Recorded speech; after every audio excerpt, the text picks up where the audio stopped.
Hey everybody, welcome back to The Hunt. I'm Trish. Super excited to introduce my next guest to you tonight. His name is Trent Killian, and he is the VP of Marketing for Slrrp Shots. Slrrp Shots. Welcome to the show. Trent, are you with us? Yes, indeed. How you doing? Awesome, great to see you.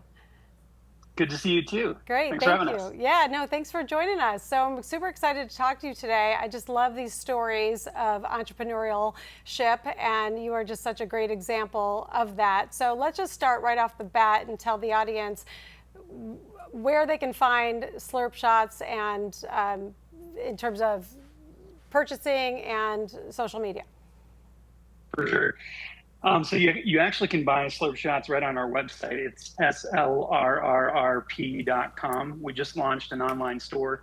We're also available in 45 states, and we're, I think, in 11 countries now. But largely, as far as in the U.S., you can get them in a lot of liquor stores, some grocery stores. You can get our malt-based product, which is slightly lower alcohol content. They're called our Slurp Minis right here. You can get them in some bars and whatnot as well. And yeah, things are going really well. That's fantastic. Okay, so these are ready to drink gelatin alcoholic shots. Yep. Yes, indeed. So they're basically pre-made, pre-packaged alcohol-infused gelatin shots. And we actually use a proprietary plant-based blend. So they're vegetarian friendly. They're also gluten-free. For all intents and purposes, they are vegan as well. We just don't have the certified vegan certification just yet, but we're working on that. Okay, I mean, this is such a great idea. I mean, for so many reasons, but I'm watching the screen now so you can see. Hopefully everybody saw that. So let's just go back to the beginning. How did this all start? Yeah, so our founder, Edward Farley, he had the idea for it. Just saw a need in the marketplace, and people were wasting a lot of time making Jello shots, and didn't really have a good, convenient option. Also, traditional gelatin is made with animal scraps, and you have to have it refrigerated. It's kind of gross, and we just thought there was a better solution out there. So Ed found Stephen Hauk, who's now our CEO. From there, they found Matt Vernon, who's our chief operations officer. And together, they basically started this thing up on a shoestring budget, hired me on a couple of years later. So that they started that. We basically launched in Las Vegas only in March 2018. And obviously, we've had a great deal of growth since then. It's really amazing. I'm always fascinated with what it takes to go from just having the idea to actually seeing something on the shelf and going through that whole process. It's fascinating to me. How long did that whole process take? About, I would say about 2 years as far as actually getting the consistency right, the flavors right, the way we wanted them, figuring out the packaging design, creating our cases so that they can be easily displayed at retail and things like that. There was a lot of hard work, blood, sweat, and tears, a lot of late nights for the four of us at that time. Yeah, true startup mentality, right? For sure. So let's talk about you for a minute. Where did you come from? How did they find you? Steve and I have known each other for a long time. We both come from the beer industry. I worked at a marketing agency supporting Coors Brewery, and then later on Miller Coors, and now it's even Molson Coors. So had a ton of experience in that space. Stephen Hauk also came from Coors Brewery, and then did some work with Oscar Blues and also Stone Brewery, and I believe he helped both of them go international. So he's got a huge amount of business development experience in the alcohol space. I had a lot of experience in marketing, specifically mostly for beer. Some spirits, but we basically all had our unique skill sets and specialties, and basically tried to bring it to life. That's fantastic. So are you based in Las Vegas, and are these manufactured in the U.S., or how does that work? No, actually, we outsource production, but we do all the design, quality control, and all that. But as far as where I'm located, we are all across the country. So our founder, our chief operations officer, a couple other members from the team are in Los Angeles. Our CEO, our VP of operations and finance are all in Denver. We've got a couple of folks out on the East Coast, and we have sales folks all across the country. Yeah, well, that's the way of the world now, right? I mean, you just find the best person to be on the team, and then everybody works remote, come together when you have to. But are you producing and manufacturing? Yeah. What's that? Sorry, I was just going to say it's kind of wild because we started just before the pandemic, and we were already very well set up to weather that as far as our actual employee base. We all work remote. So. All right, well, let's talk about that for a minute. So I think we all know that alcohol sales went up during the pandemic, right? Is that a true statement? Yes, generally across the board. I mean, just having been in the alcohol industry for a long time, alcohol is one of the few categories that's considered recession-proof and pandemic-proof because people drink when they're happy, they drink when they're sad. But we were a little concerned about it because our product is a social and a celebratory product.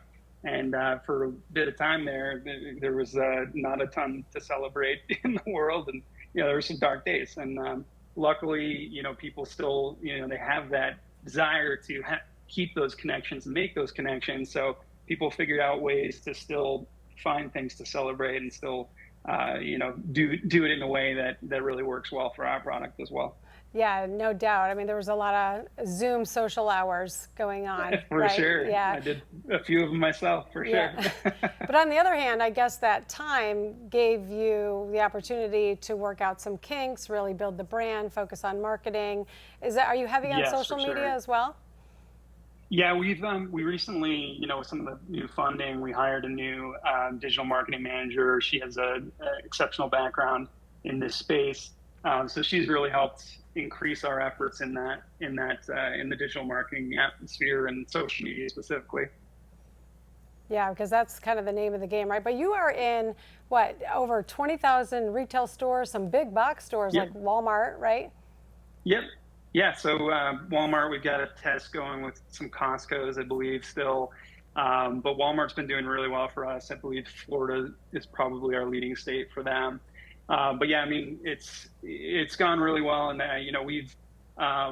we're trying to pivot some of our focus to the on-premise, so bars and restaurants, because that's a really good, with our product being kind of the first of its kind in this category and kind of paving the way in a new category.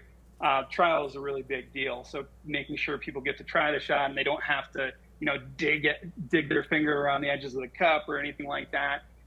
We've worked really hard on the texture. And obviously, having it be a plant-based product, it opens up the market to a lot of people that normally wouldn't have been able to partake in the celebratory experience that are gelatin shots. No, that's a good point. But educate me for a second. Isn't gelatin by nature not plant-based? Correct. So usually it's like pig tendons and cartilage and things like that ground up into a powder that essentially creates a semi-stable substance. What we've done is there's a plant-based alternative. It's essentially seaweed. So basically you are able to boil it down and create carrageenan. So you're able to boil it down and still create that semi-stable substance that people enjoy about gelatin shots, but it doesn't have any of those bad things. Yeah, like red seaweed and starch, basically. So that's awesome. Exactly. Yeah, I mean, that is a great alternative for sure. So how did you guys pick what flavors to go with first? Did you do some focus groups, or how did that work? I mean, we were on such a shoestring budget. We essentially made a bunch of samples that were popular flavors in other categories. So, took a look at a bunch of different categories, the seltzer category, different cider categories and things like that, what sort of fruits they were pulling into their products and what were selling really well. So we, basically made a bunch of samples, handed them out to our friends and whatnot, had a little bit of R&D in that space and just making sure that our friends liked them. And, whenever we met some new people, if we had extra samples, we'd try to get their take on it.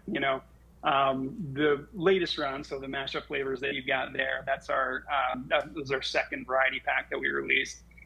Those ones we did do a survey and basically threw it out to a bunch of people that we knew, a bunch of people that we didn't, and let them know which flavors we really liked and which ones we thought were spot on for the actual what we were trying to achieve with the flavor. So, for example, orange vanilla truly tastes like a creamsicle. So, we threw out maybe 10 flavors on that and narrowed it down to 5 based on people's feedback and interest in the different flavors. Very, very cool. That's probably one of the most fun parts of the process, right? Is product development and new product development. Yeah, for sure. It's funny though, sometimes you get a flavor and you're like, this tastes nothing like what I was hoping for, and we just have to kind of go round and round and try to dial that in to make sure that it tastes the right way. Hey Trent, hold that thought for me. We got to take a quick commercial break. We're going to be back with more with you. But folks at home, you've been listening to Trent Killian. He's the VP of Marketing for Slrrp Shots. You can find them at slurp.com and on social media. I'm Trish. You're watching The Hunt. See you in a minute.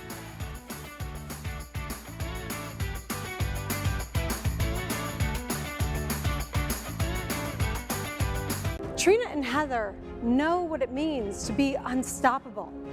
From humble beginnings, they followed these core principles to unimaginable success. The problem at hand? Medical scrubs. They're baggy and they fit horribly. They even advertise your size in big, bold letters for all the world to see. The duo didn't wait for the silver platter. They didn't wait for venture capital or a perfect game plan or feasibility studies. Their new business, a company called Figs, was born. Figs scrubs were a total departure from the norm. Trina and Heather, they kept on keeping on. The result? Less than 6 years after selling prototypes from the trunk of their car, Trina and Heather led the company through an IPO on the New York Stock Exchange. And at the end of opening day, the company was valued at $6.8 billion.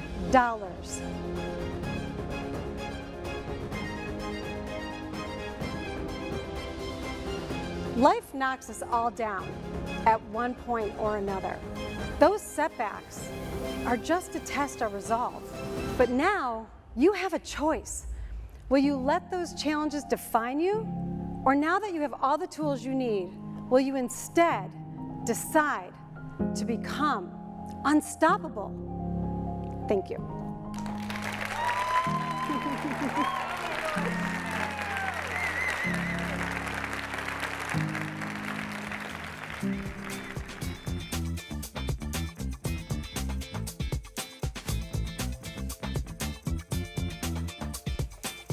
All right, welcome back. You're watching The Hunt. I'm Trish, and I'm with my guest, Trent Killian. He's the VP of Marketing for Slrrp Shots. You can find them all over the place in a lot of different stores, Walmart, soon to be Costco, and many, many more, as well as social media. Welcome back to the show, Trent.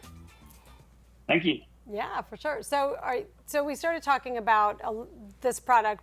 So are you manufacturing in the United States?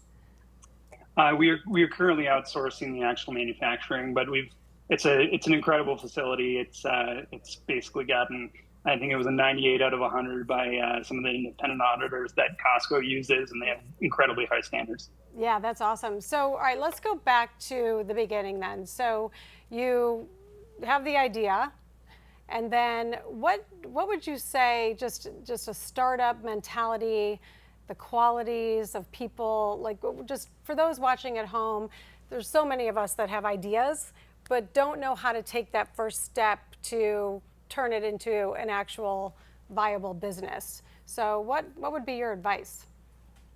Well, I mean, for, blood, sweat, and tears, certainly, and just basically finding people that complement your skill sets. Because if you obviously have somebody that's really good at one thing and you have another person that's really good at that same thing, it kind of limits how quickly you can expand and whatnot. We've done spent a lot of time and energy trying to find the right people that round out the skill set. So we have specialists in a lot of different